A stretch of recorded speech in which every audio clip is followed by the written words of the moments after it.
உடம்பு இப்ப எப்படி இருக்கு? வயிறு ரொம்ப வலிக்குதா? அதெல்லாம் எந்த வலியும் இல்ல, நான் நல்லாதான் இருக்கேன். அர்ச்சனா, பணம் செலவாயிட போகுதுன்னு பயப்படாத. பணம் இன்னைக்கு வரும், நாளைக்கு போகும், எப்போ வேணாலும் சம்பாதிச்சுக்கலாம். உடம்பு தான் முக்கியம். எதுவா இருந்தாலும் சொல்லு, ஒரு 2 நாள் கூட இருந்துட்டு போலாமா? இல்லண்ணா, நான் நல்லாதான் இருக்கேன். இன்னைக்கே வீட்டுக்கு போலாம். அர்ச்சனா, வாங்க. பரவாயில்லம்மா, உட்காரு உட்காரு. வாங்க பெரியப்பா, உட்காருங்க.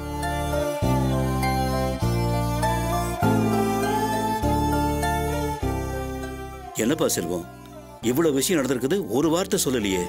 என்னப்பா, இந்த பெரியப்பாவை மறந்துட்டியா? ஐயோ, அப்படிலாம் ஒண்ணும் இல்ல பெரியப்பா. விடிய காலையில வயிறு ரொம்ப வலிக்குதுன்னு துடிச்சா என்ன பண்றதுன்னு தெரியாம அந்த பதட்டத்துல நேரம் ஆஸ்பத்திரி கூட்டு வந்துட்டேன். அதுக்கப்புறம் தான் என்னெல்லாமோ நடந்து போச்சு. புரியுது புரியுது.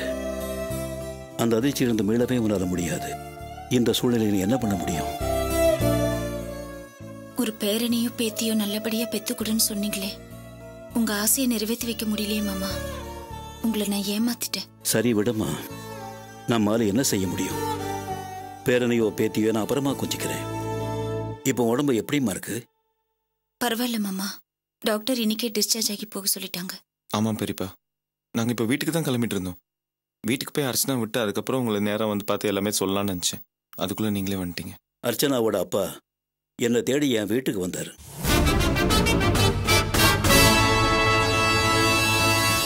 நடந்தது எல்லாத்தையும் ஒண்ணு விடாம சொன்னார். மண்டபத்தில் ஆரம்பிச்சு சம்பந்தியமா ஹாஸ்பிட்டல் வரைக்கும் வந்து போனதை சொல்லி வருத்தப்பட்டாரு. அவர் சொன்ன விஷயத்தை கேள்விப்பட்டு நான் உடனே இங்க வந்தேன். உங்க கோபதாபம் எல்லாம் நியாயமானதுதான், நான் இல்லைன்னு சொல்லல. 1000 இருந்தாலும் வயசுல பெரியவங்க, பெத்தவங்க மனசு கேட்காம தானே பார்க்க வந்திருப்பாங்க. அவங்களை அவமானப்படுத்தி அனுப்பணுமாப்பா? அவர் மேல எந்த தப்பும் இல்ல மாமா. அவங்க கிட்ட சண்டை போட்டு அனுப்பினதே நான் தான். செல்வ மாதிரி நீயும் பொறுமைசாலி தானம்மா. அப்படி இருந்தும் உங்க அம்மா கிட்ட ஏன் அப்படி நடந்துகிட்டேன்? கொஞ்சம் பொறுமையா நடந்துக்கலாமேம்மா. காவியாவுக்கு பெரிய இடத்துல வரன்னு அமைஞ்சதுல இருந்தே எங்க அம்மா எங்க கிட்ட ஓரவஞ்சனியா தான் நடந்துட்டு இருந்தாங்க. அப்படி இருக்கும்போது நான் எப்படி மாமா பொறுமையா நடந்துக்க முடியும்? ஒரு தாய் பெத்த பொண்ணுங்களுக்குள்ள ஓரவஞ்சனை பாப்பாங்களா? எங்க அம்மா பாக்குறாங்களே. காவியாவை கட்டிக்கிட்டவங்கிட்ட இவரை காலில் விழுந்து மன்னிப்பு கேட்க சொன்னாங்க. இவர் சொன்னாரேங்கிறதுக்காக எல்லாத்தையும் மறந்துட்டு நாங்களும் அன்னைக்கு கல்யாணத்துக்கு வந்தோம். நீங்களே பாத்தீங்கல்ல, கல்யாண மண்டபத்துல இவர் எப்படி ஓடி ஆடி வேலை செஞ்சாரு. இவருக்கு என்ன மரியாதை கிடைச்சதாங்க? அவங்கிட்ட அடி வாங்கினதுதான் மிச்சம். ஒட்டுமொத்த குடும்பமும் தடுக்காம வேடிக்கை பார்த்துட்டு இருந்தாங்கல்ல. அப்படி என்ன மாமா நாங்க தப்பு பண்ணிட்டோம்? ஏழையா இருக்கிறது எங்க தப்பா? பணங்காசு இல்லாதது தப்பா? இல்ல நல்லவங்கள வாழறதுதான் தப்பா? சரிம்மா, நீ சொல்றதெல்லாம் நியாயம்தான். குற்றம் பார்க்கில் சுற்றம் இல்லைன்னு சொல்லுவாங்க. சுற்றத்துக்கே குற்றம் பார்க்க கூடாதுன்னு சொல்றப்போ பெத்தவங்க கிட்ட குத்தம் பார்க்கலாமா? கொஞ்சம் அனுசரிச்சு சமாதானமா போனா தானே சொந்த பந்தம் தொட்டு வரும். உங்க பேச்சுக்கு மறு பேச்சு பேசுறேனேன்னு என்ன தப்பா எடுத்துக்காதீங்க. மண்டபத்துல சொன்னதை தான் நான் திரும்பவும் சொல்றேன். எனக்கு அந்த குடும்பத்தோட ஒட்டவும் வேண்டாம், உறவும் வேண்டாம்.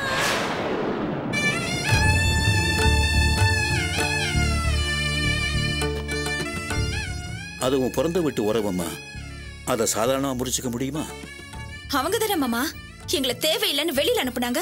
காவியா கல்யாணம் நல்லபடியா நடக்கணுங்கிறதுக்காக அப்படி நடந்துட்டோமேன்னு சொல்றாங்களேம்மா. அதை புரிஞ்சுக்கிட்டு சமாதானமா போயிட வேண்டியதானே? எப்படி மாமா சமாதானமா போக முடியும்? நஷ்டப்பட்டு நிக்கிறது நானு. ஒரு பொண்ணு இழக்க கூடாத பாக்கியத்தை இழந்துட்டு நிக்கிறேன். இதுக்கெல்லாம் காரணம் யாரு? அவங்க தானே. இந்த வலியையும் வேதனையும் அவ்வளவு சீக்கிரத்துல என்னால மறக்க முடியுமா? வேண்டாம் மாமா, முறிஞ்ச உறவு முறிஞ்சதாவே இருக்கட்டும்.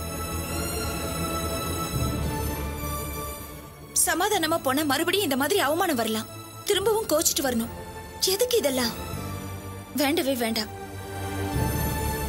நான் இப்படி பேசினதுக்காக என்ன மன்னிச்சிருங்க மாமா. இதுக்கு மேல நான் என்னம்மா பண்ண முடியும்?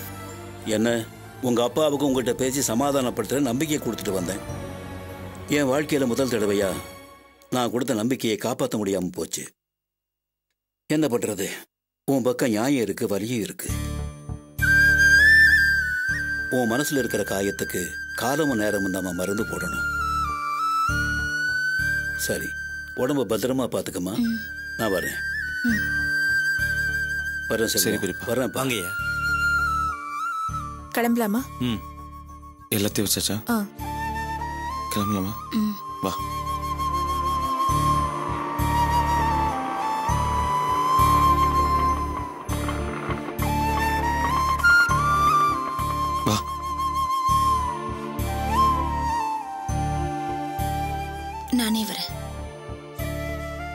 ஏம்மா சீக்கிரம் வாமா, அவங்களாம் வந்துட்டாங்க. வரேன்ப்பா. வாங்க வாங்க, ஒரு நிமிஷம் இருமா. ராணி சீக்கிரம் வாமா. இதோ வந்துட்டேன்ப்பா. இந்தாங்க. எதுக்கு மாமா இதெல்லாம்? நான் நல்லபடியா பெத்து எடுத்துட்டு வந்திருந்தா இதெல்லாம் செய்யலாம். நான் தான் இருந்ததை பறி கொடுத்துட்டு வந்திருக்கேனே, அப்புறம் எதுக்கு இதெல்லாம்? என்னம்மா இப்படி சொல்ற? இது ஒரு திருஷ்டி கழிஞ்சதான் நினைச்சுக்கோ. இது சுத்தினா இனிமேலாவது எல்லாம் நல்லபடியா நடக்கும். நீ ஆரத்தி எடுமா.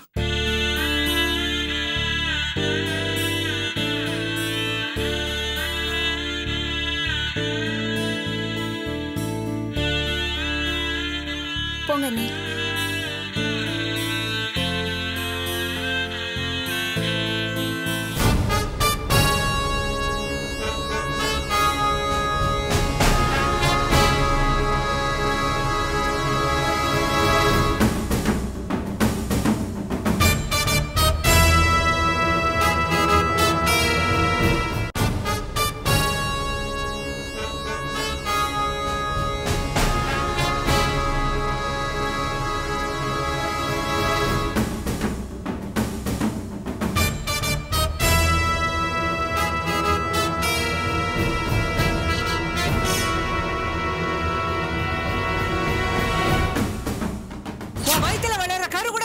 அது கலைஞ்சுதான் போகும்.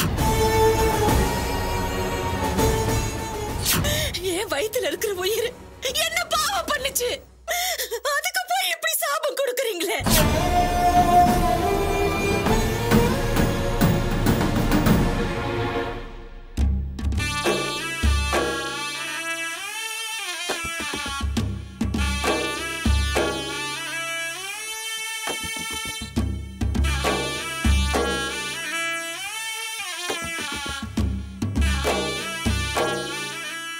அர்ச்சனா,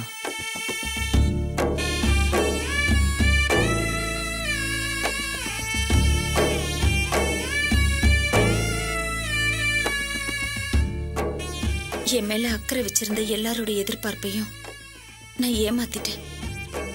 என் புருஷனை ஏமாத்திட்டேன், என் மாமனாரை ஏமாத்திட்டேன், ஏன் நான் என்னையே ஏமாத்திட்டேன். ஆனா உங்களோட எதிர்பார்ப்பை மட்டும் நான் நிறைவேற்றிட்டேன். அந்த வகையில எனக்கு சந்தோஷம்தான்.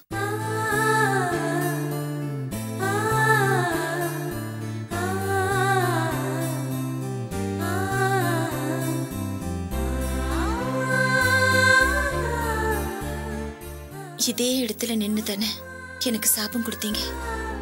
நீங்க ஆசைப்பட்ட மாதிரியே நடந்து போச்சு. உங்க வாக்கு பழிச்சிடுச்சு இல்ல?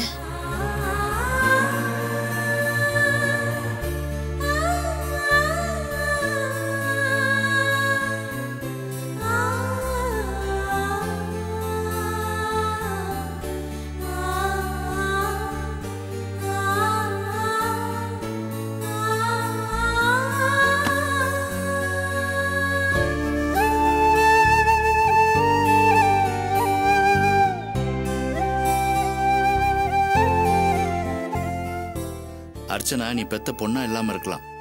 ஆனா இந்த வீட்டுக்கு வாழ வந்த பொண்ணு, நம்ம குடும்பத்தோட முதல் வாரிசை தான் வயிற்றுல சுமந்துகிட்டு இருந்தவ. அப்படிப்பட்ட பொண்ணு இந்த சந்தர்ப்பத்துல இவ்வளவு வயிறறிஞ்சு சொல்லிட்டு போறான்னா அந்த பொண்ணு மனசுல எவ்வளவு சங்கடம் இருக்கும். நல்லதுக்கு இல்ல, இதெல்லாம் நல்லதுக்கு இல்ல.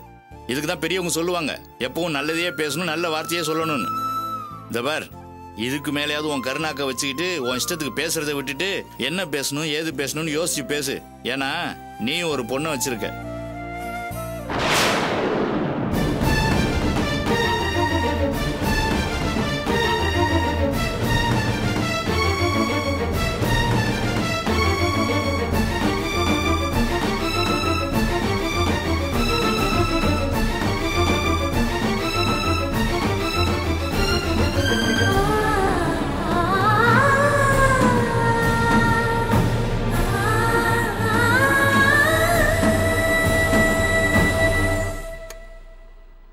அர்ச்சனா, படுத்துக்கோவா. சுடுதண்ணி வச்சிருக்கேன், முதல்ல மாத்திரை போட்டுக்கோ, அப்புறம் கஞ்சி வச்சு தரேன், சரியா? வா.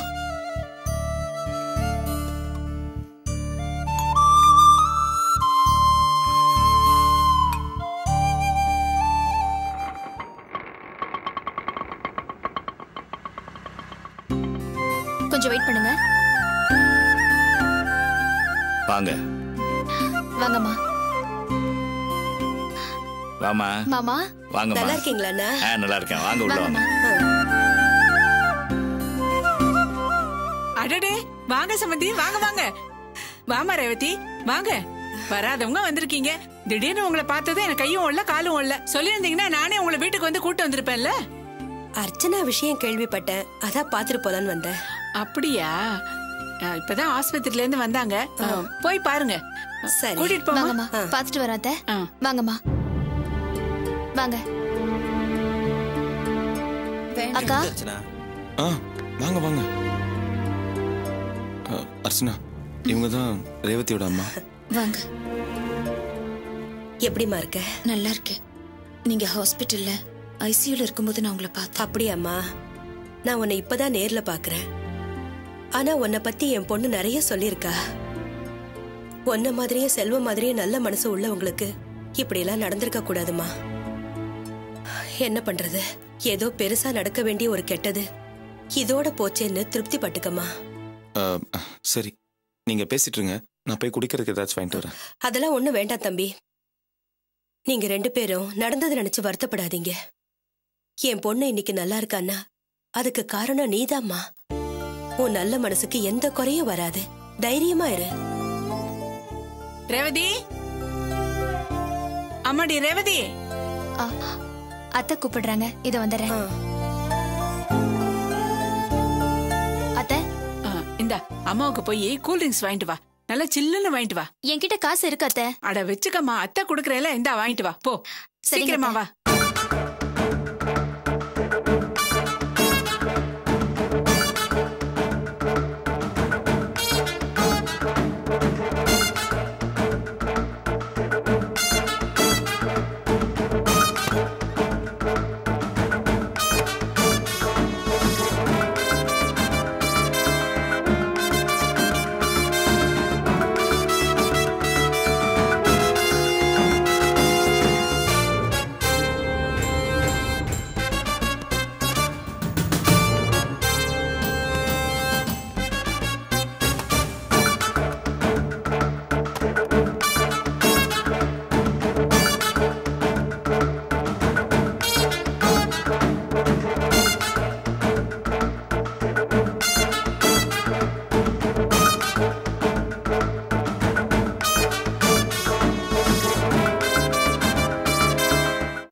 சரிம்மா, நான் கிளம்புறேன்.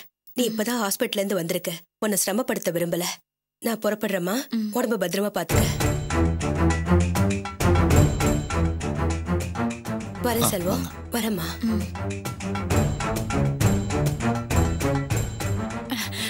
வாங்க வாங்க வாங்க வாங்க சமந்தியம்மா. இங்க பாருங்க, இதான் நம்ம வீடு. ஆனா இங்க நீங்க உட்காரத்துக்கெல்லாம் வசதிப்படாது. ஆபரேஷன் ஆன உடம்பு இல்ல. வாங்க, ரேவதி ரூம் சௌரியமா இருக்கும், அங்க உட்காருங்க. வாங்க வாங்க வாங்க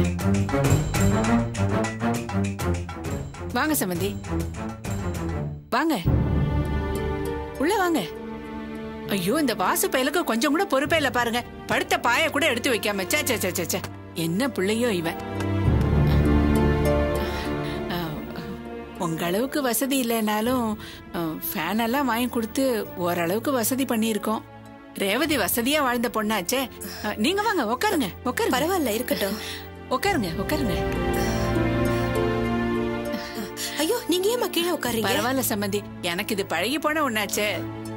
பாவம், அர்ச்சனாவுக்கு தான் இப்படி ஆயிடுச்சு. ரொம்ப நல்ல பொண்ணு.